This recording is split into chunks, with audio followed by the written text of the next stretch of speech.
जो डॉक्टरों को दवाइयों की जानकारी देने के लिए चल रहा है, एक ऐसा युद्ध जो केमिस्टों को ये बताने के लिए चल रहा है कि नए साल कौन से आने हैं, कौन से पुराने चले गए हैं, किन बीमारियों पर कौन सी दवाइयाँ आगे बेहतर काम करेंगी, किन बीमारियों पर कौन सी दवाइयाँ पीछे हो गई हैं। मैं धन्यवाद अदा करना चाहूँगा आप सभी आगंतुकों का, सभी कार्यकर्ताओं का, सभी लोगों का। ये कभी 5 मिनट लगेंगे, मैं अपनी बात बड़े बिल्कुल कि मैं आपको बहुत बेहतर, आप 5 मिनट नहीं, आप 5 घंटे लीजिएगा और अच्छा लगेगा आपका मेरे शब्दों पर कुछ समय आपका कीमती है, हमारा नहीं। हम तो आप बोलिएगा। मैंने मेडिकल दर्पण के बारे में करीब 8-9 साल पहले से जानकारी मुझे है कि मेडिकल दर्पण नाम से ब्रिजेश गर्ग जी एक अखबार चलाते हैं। आज मैं यहाँ पे आया, मुझे लगा कि नीरू गर्ग जी, मेरी आवाज़ आ रही है ना आप सब लोगों तक? नीरू गर्ग जी और ब्रिजेश गर्ग जी की जो जोड़ी है वो सीताराम वाली जोड़ी है, तो मैं नमन करता हूँ इस जोड़ी को। और आप जो सब उनके साथी हैं वो हनुमान हैं। मेरे शब्दों को आप अपनी आत्माओं तक पहुंचाने की कोशिश करेंगे। आप सब जो साथी हैं वो हनुमान हैं। ये जो पुल हम बना रहे हैं लंका तक जाने का, हमारा मकसद लंका में भीषण विध्वंस का नहीं है। हमारा मकसद लंका को जीतने का है, लोगों को जागरूक करने का है और सच्चाई उन तक बताने का है। उम्र के लिहाजे, पहनावे, कार्यशैली, इन सभी बिंदुओं पर मैं आपका ध्यान अपनी ओर आकर्षित करूंगा। कोई भी पहनावा इंसान के व्यक्तित्व के ऊपर कोई प्रभाव नहीं डाल सकता।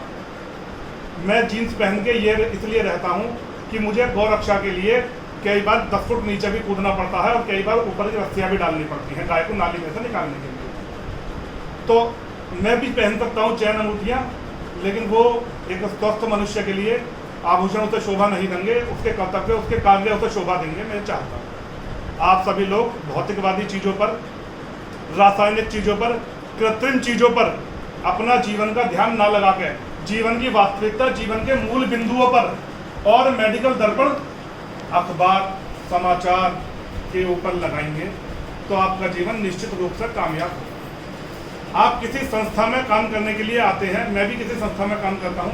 जैसे आज मैं निषाद पार्टी एक संस्था है उसमें काम करता हूँ, उससे पहले मैं और कई संस्थाओं में कर्तव्यों का निर्वहन कर चुका हूँ। मेरी 32 साल की उम्र में मैंने 32 से ज़्यादा संस्थाओं में काम करा है और अलग अलग संस्थाओं में से मैं गया हूँ या आया हूँ। मेरे मतभेद हुए, मैंने उन्हें सही रास्ता बताया या उन्होंने मुझे सही रास्ता बताया और हम लोग वैचारिक संगठन के नाते आज भी सभी संस्थाओं को जोड़े। सबसे पहले मैं आपको बताना चाहूँगा, एक मेरी रिक्वेस्ट है आपसे सर, आप मुझे मेडिकल दर्पण का एक डिजिटल पेज देंगे व्हाट्सएप या फेसबुक के माध्यम से, और उसका एक लिंक देंगे। तो करीब 40,000 फॉलोअर्स ऐसे हैं पूरे भारतवर्ष में जो मुझे फॉलो करते हैं, मेरे फोटो देखते हैं, मेरे साथ बातें करते हैं, Facebook, WhatsApp, Twitter, Instagram, messenger, इनके माध्यम से जुड़े हुए हैं। तो मैं समझता हूँ कि वो 40,000 लोग मेडिकल दर्पण को जानें। निश्चित आज पहुँच जाएगा, अभी पहुँच जाएगा। किसी चीज़ का बड़ा बनना, किसी चीज़ का महान बनना, किसी चीज़ का आगे पहुंचना, ये सब बाद के विषय है। सबसे पहला विषय है उस चीज़ के बारे में ज्ञात होना।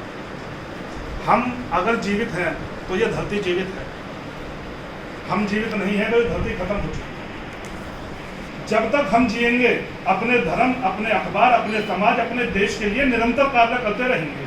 तो सबसे पहले किसी भी चीज़ को बड़ा बनने के लिए उसका लोगों तक पहुँचना और लोग उसे जानना, उसके बाद उसमें सुधार और विकास, ये अपने अपने मुद्दे अलग अलग प्रकाशित होते रहेंगे, आगे जाते रहेंगे। तो मुझे लगता है कि आप लोगों तक मेरी भावनाएं कम शब्दों के माध्यम से भी पहुंच रही होंगी।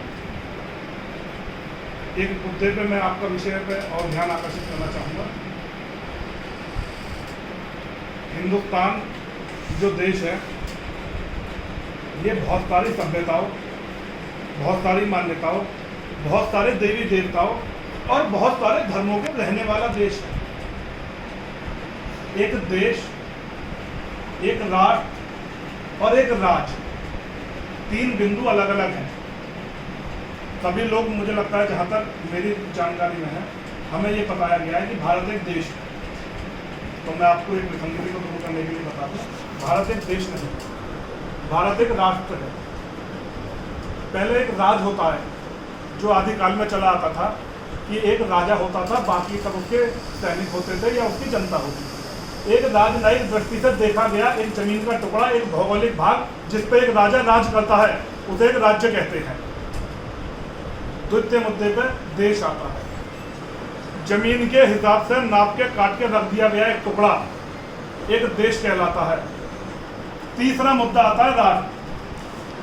एक राजनयिक दृष्टि, जहां पे जनता के द्वारा चुना हुआ एक राजा, एक जमीन का टुकड़ा, जमीन का हिस्सा भौगोलिक और क्षेत्रफल की दृष्टि से, और तीसरा वहां के रहने वाले लोगों के आपसी तालमेल। सभी जातियां, सभी धर्म, सभी समुदाय, सभी लोग एक दूसरे से प्रेम की, कर्तव्य की और मित्रता की भावना रखते हैं। पूरी दुनिया सिविल वॉर के दंश को झेल चुकी है, भारत एक ऐसा देश है जिसने सिविल वॉर नहीं झेली। इस बात को कहते हुए मुझे गर्व होता है कि मैं उस भारत राष्ट्र का निवासी हूँ जिस भारत में सिविल वॉर नहीं झेली।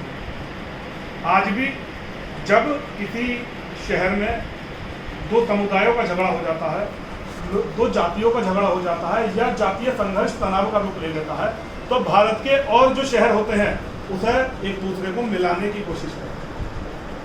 मेडिकल दर्पण, फार्मा न्यूज जो नई आने वाली दवाइयाँ और रिसर्च हैं उन्हें डॉक्टरों से और हमारी आम जनता से मिलाने का कार्य करता है कि हमें आने वाली दवाइयों की, आने वाले विकारों के लिए हम सचेत हो जाएं। और जो डॉक्टर अपने क्षेत्र में बेहतर काम कर रहे हैं, सभी अपने अपने क्षेत्र में काम करते हैं जीवन में। आपके जीवन में आए, भोजन करते हैं, काम पर जाते हैं, काम पर आ जाते हैं। कुछ लोग 6 बजे घड़ी में देखते हैं कि हमें निकलना है, लेकिन जो 6 बजे के बाद काम करते हैं वो इतिहास लिखते हैं। मेडिकल दर्पण और आप लोग आदरणीय नीरू जी, आदरणीय ब्रजेश जी एक इतिहास लिखने का कार्य कर रहे हैं। इतिहास संघर्षों से लिखा जाता है, इतिहास अमिट स्याही से लिखा जाता है। मेरी, आपकी, आदरणीय सबकी जितने भी लोग उपस्थित हैं, एक आयु निर्धारित है। हम 100 साल, 150 साल, 200 साल जिएंगे। शब्द की आयु निर्धारित नहीं है, वो हजारों, लाखों, करोड़ों, अनंत साल तक जीता है।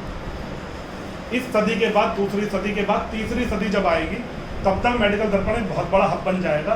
लेकिन जब वो पुराने अखबार 2020 के निकाले जाएंगे और आदरणीय ब्रजेश गर्ग जी का, नीरू गर्ग जी का, आदरणीय उपस्थित सभी व्यक्तियों का कर्तव्य और कार्य उसमें देखा जाएगा, तो आने वाली सदियां गर्व करेंगी कि वास्तव में मेडिकल दर्पण ने उस जमाने में, उस कोरोना काल में या उस चीज़ों में ऐसा कार्य करा था जो मानव जाति के लिए तो सच नहीं, मानव जाति के लिए ताकत देने वाला था।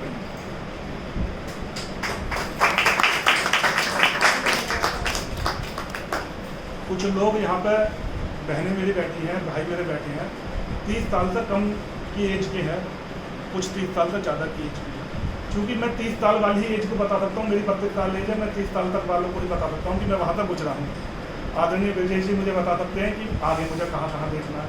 तो मैं 30 साल वाले लोगों के लिए विशेष रूप से ये बात बताना चाहता हूँ, ये जो वक्त है 25 साल से और 30 साल तक के बीच का, ये सिर्फ आपके जीवन की दशा निर्धारित नहीं करेगा, ये निर्धारित करेगा आने वाले भारत का स्वर्णिम भविष्य। ये निर्धारित करेगा आपके परिवार की मानसिक और शारीरिक और जितनी क्षमताएं उन्होंने आपके अंदर दी हैं कि आपने उन्हें कैसे यूटिलाइज किया है और कैसे मार्गदर्शन किया है, कैसे लोगों को पहुंचाया है। तो मेरा आप लोगों से, 30 साल से नीचे वाले लोगों से विनम्र निवेदन है कि इस वक्त को आप ज़्यादा से ज़्यादा, 6 बजे के बाद वाला, आप मुझे लगता है ज़्यादा भी काम करते होंगे, इवनिंग शिफ्ट भी आपके पास होगी, क्योंकि मैंने ऐसा माहौल देखा है आपका, बहुत ही को फ्रेंडली माहौल है, और भी ज़्यादा काम। लेकिन जो वक्त आपके शेड्यूल टाइम से 9 से 6, 8 से 5 जो भी है, उसके बाद वाला जो आपका काम घर पे जाके होगा, अगर आप अपने टारगेट पर फोकस करेंगे तो मैं चाहता हूँ और मेरा मानना है कि वो सफलता आपके कदम अवश्य चुनेगी और आपके पास आएगी। सिर्फ शब्दों से जीवन को काट देना, सिर्फ शब्दों से सब कुछ कर देना, तो टीवी पर, व्हाट्सएप पे, फेसबुक पे, इंस्टाग्राम पे आप देखते रहते होंगे, बहुत भाषण आते हैं बड़े बड़े नेताओं के, अधिकारियों के। ये कोई भाषण नहीं है, ये मेरी आप सभी का हाथ जोड़ने का अपील है कि ये आपके लिए और मेरे लिए, कभी मैं किसी अवस्था में पहुंचूंगा तो मुझे ये गर्व होगा कि मैं मेडिकल दर्पण के साथी के साथ साझा हो गया। मैं इतना ही कहना चाहूँगा।